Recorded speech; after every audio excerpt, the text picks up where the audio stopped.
Not being able to remember your dreams is very usually a sign of spiritual attack.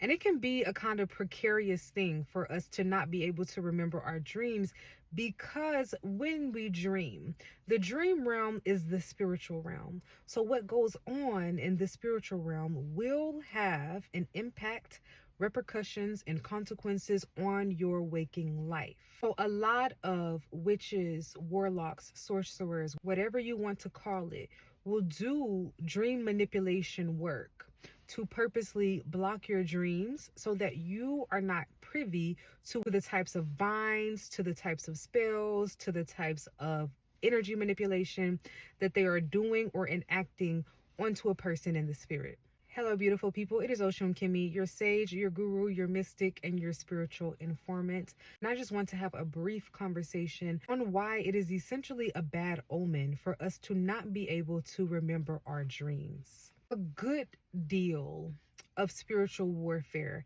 happens in the spiritual world and in the dreamscape.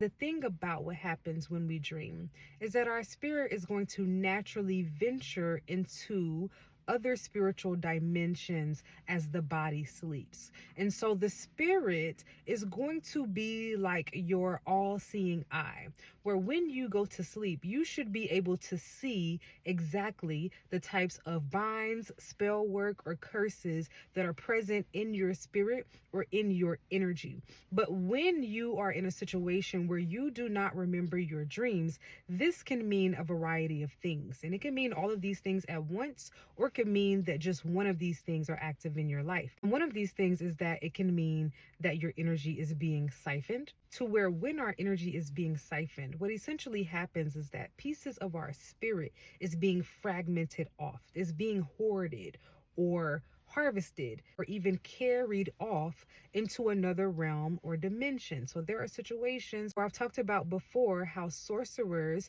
can open up portals into other realms and dimensions and trap your spirit or pieces of your soul into those portals or other dimensions. And we see this especially in the cases of entity attachments. Entities will literally collect fragments of our spirit and our soul and hoard them in other realms. And usually in the cases of dealing with marine spirits, these other realms are going to be water realms. That means a person's spirit is being held underwater. Not being able to remember your dreams also suggests that there can be entity attachments not just outside of the body, but also within the body, where if you are not able to remember your dreams, this definitely suggests imbalances, particularly in the gut area. The gut is the first mind. It is the seat of the intuition, and so much more. Also the womb space. If you have a womb, then any imbalances in the lower region, in the colon area, in the womb area, can lead to dream disruption and dream blockages. Then thirdly, not being able to remember your dreams can be connected to third eye siphoning energies as well, to where entities, sorcerers can pull from the energy of the forehead area. And this energy can be manipulated in two ways, where either one is being pulled directly from the mind and you will feel foggy, you will feel confused, you will feel spacey, right, when your energy is being pulled from the third eye. But it can also be manipulated through a veiling or a cloaking process, where there are literal situations where a veil or a cloak can be placed over someone spiritually, especially if the sorcerer or the practitioner is using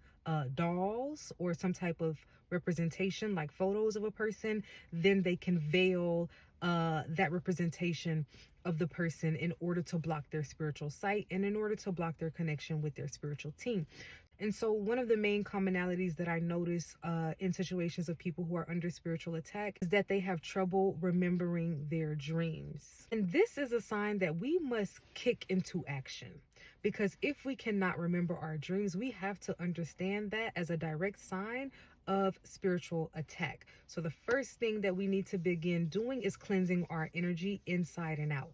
Cleansing the energy of your home, smudging your space and yourself, taking any spiritual baths with herbs that you need to take, doing dream herb teas or detoxing with herbal teas. But this is a sign that some type of detoxing or cleansing process needs to happen ASAP, because we definitely do not need to be in a position where we are not able to remember our dreams.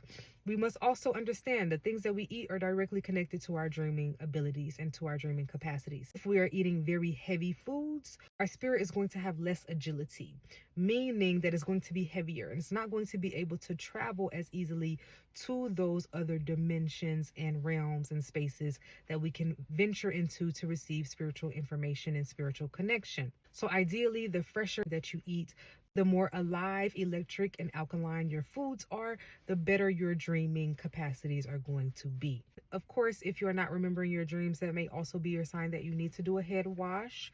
You need to wash your head with herbs, with an herbal water. You will always notice that anytime I am talking about spiritual warfare or spiritual attack and cleansing, I'm always talking about herbs. So yes, you need to develop your understanding of herbs and the herbs that you have in your inventory to cleanse yourself, and also herbal remedies that you can take, because there are psychic enhancing herbs that we can take to help our energy body and to help our ability to remember our dreams. On the Patreon this week, we are talking about how to lucid dream and how to receive prophetic messages in our dreams. And so if you want to join in on this conversation, please join us on the Patreon. If you would like to have a one-on-one session to talk about any dreams that you are or are not having, then please feel free to book a one-on-one session with me. There will be a link for readings and the Patreon in the pinned comments below. May peace and enlightenment be forever upon you. Ashe.